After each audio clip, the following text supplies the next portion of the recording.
If you have teenagers, you know it can be tough to get them out of bed, no less getting them out of bed before sunrise to then go work in a potato field. Every year, though, for just a few weeks, that's the reality for hundreds of teens in Aroostook County. Schools close for the harvest. But are the days of the harvest break numbered? Here's Hani Yashivi.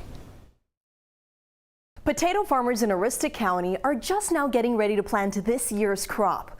According to recently released USDA numbers, last year they planted more than 52,000 acres, yielding some 1.8 billion pounds. Maine produces the 5th largest potato crop in the country. When I went up there last fall, I found that while it takes just a handful of people to grow those potatoes, it takes a lot more to pull them out of the ground. That's where the school harvest break comes in. It's a lot of potatoes.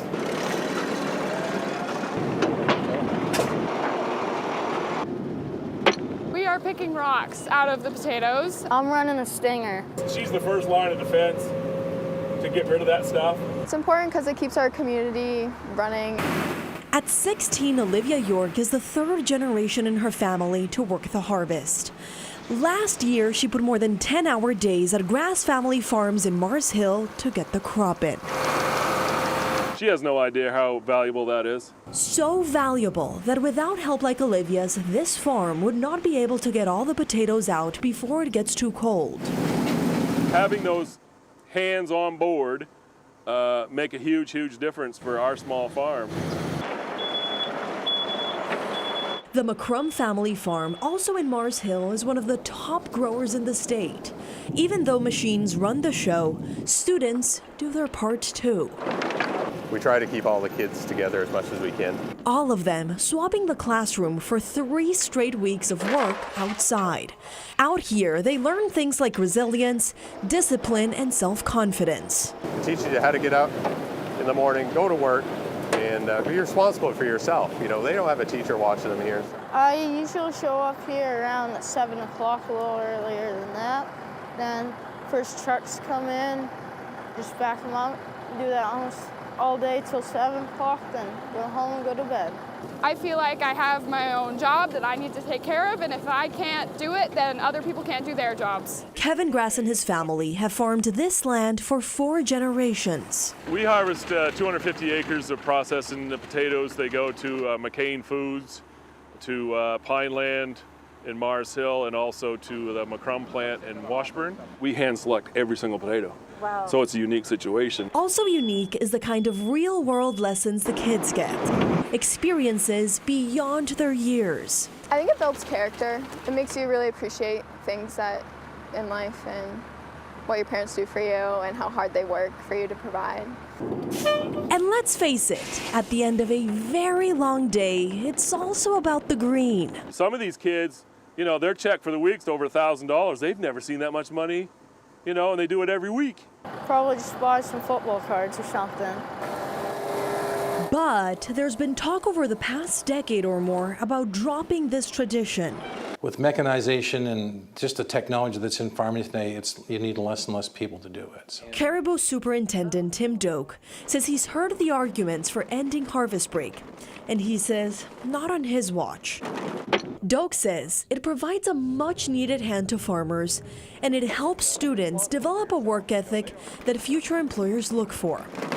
Getting up in the morning and having someone else depend on you and being part of something that's bigger than yourself, I think is so important educationally and just for your own self-good. And like trusting myself I can do stuff.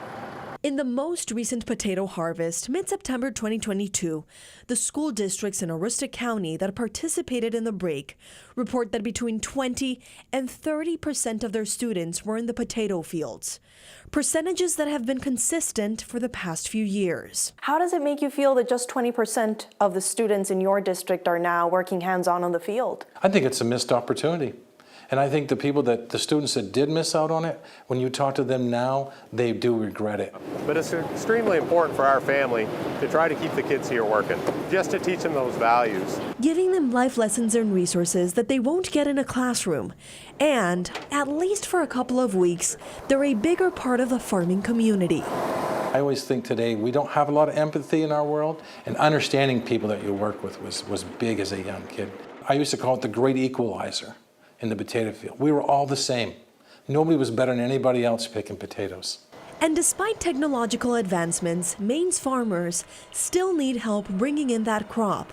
And with only a few weeks to do it, Aroostook's young people are still its best resource. It's a huge asset to have them. Without them, we'd have to buy more machinery. So in the harvest time, for that 4-week window, there's work. And there's no reason why you can't work if you want to work. If you find something you love to do, you're never at work. Hands-on learning in the classroom of life. Listen, wherever they were in the state, they would just say, I'm from Aroostook County and I grew up on a farm or I worked on a farm. When do you want to start? Now, schools in the county usually start a few weeks earlier than the rest of Maine so they can pause for the break. And school superintendents say those students who actually work during the break have test scores that are the same or even higher than students in other counties that don't get a harvest break. Maine does have laws and restrictions on work for children under the age of 16. You can find that guide on our website and mobile app. Hannah Yeshivi, News Center, Maine. Certainly teaches a good lesson about hard work. It does. I've always appreciated that tradition, and it is interesting to hear that most of them appreciate it too. They recognize how important Yeah. that is.